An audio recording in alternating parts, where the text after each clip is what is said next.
The truth struck before the candles were blown out. I was mid-slice into my birthday cake when my wife's phone buzzed, her smile tightening for half a second too long. "Work emergency," she said quickly, already standing. The room laughed. I followed without thinking, my gift still unopened on the table. She walked fast through the restaurant hallway and into the underground parking facility, heels sharp against concrete. She didn't notice me stop behind a pillar. A sedan idled with headlights off. The driver's window lowered.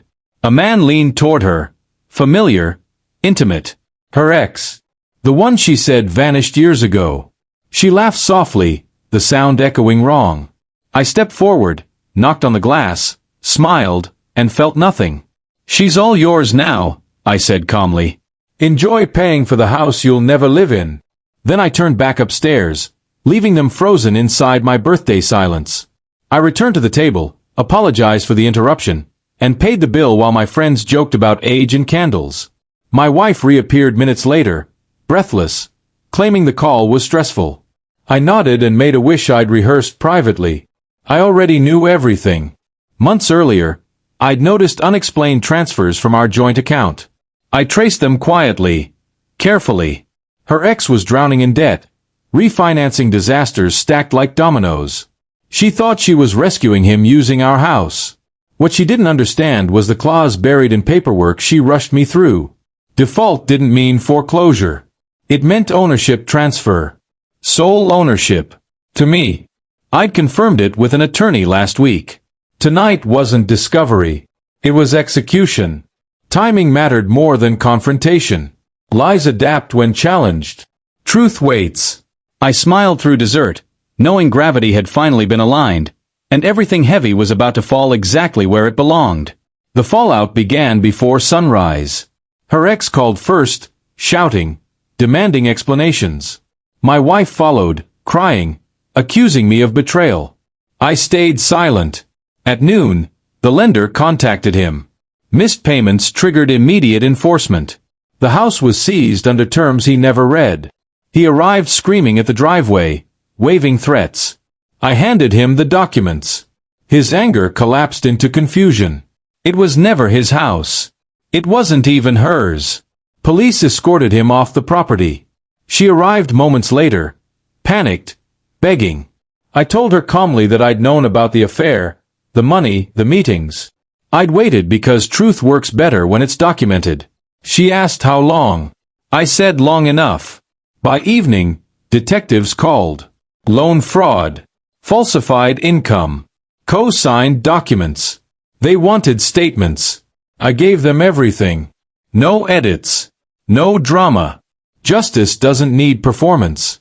It needs records, patience, and people who stop protecting lies when silence finally becomes heavier than consequence. 2 days later, the shock shifted direction.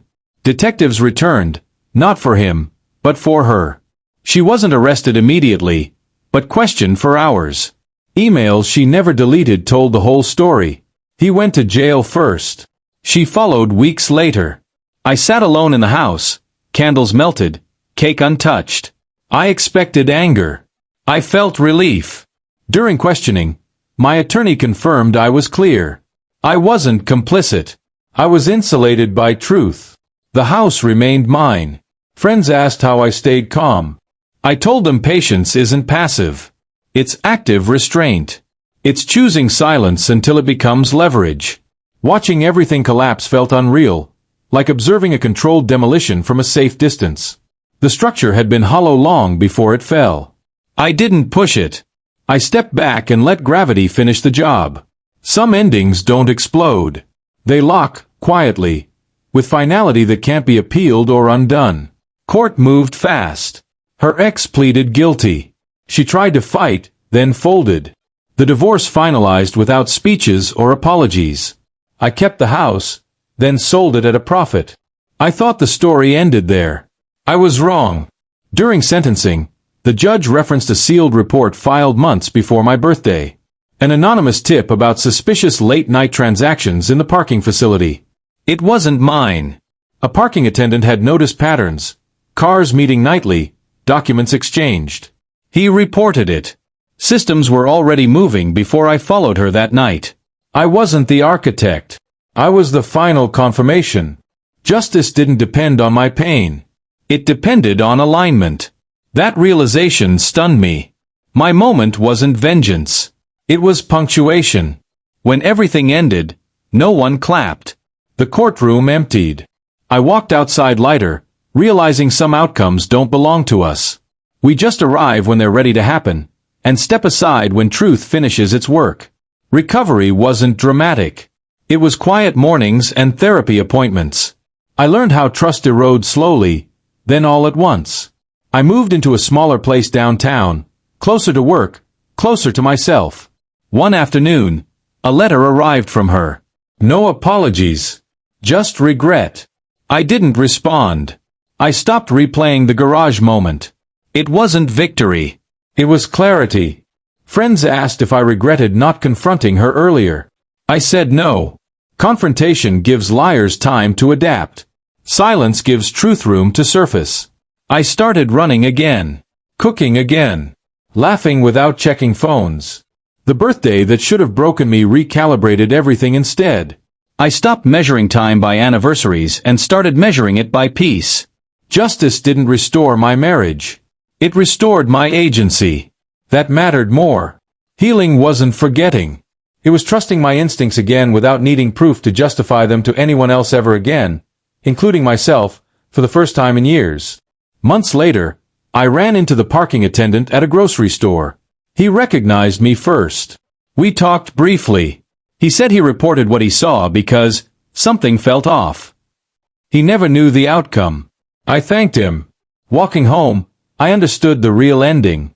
It wasn't the line I delivered in the garage. That was just noise. The shock wasn't betrayal. It was clarity. Justice wasn't revenge. It was alignment. The unexpected turn wasn't her downfall. It was my freedom. On my next birthday, I ate alone at a quiet restaurant. When the server asked if I wanted candles, I said no. I didn't need wishes anymore. I'd already lived through the moment where everything false collapsed and everything real stayed standing. Some celebrations are silent. Some victories don't need witnesses.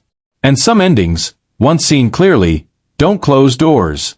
They finally open the right ones.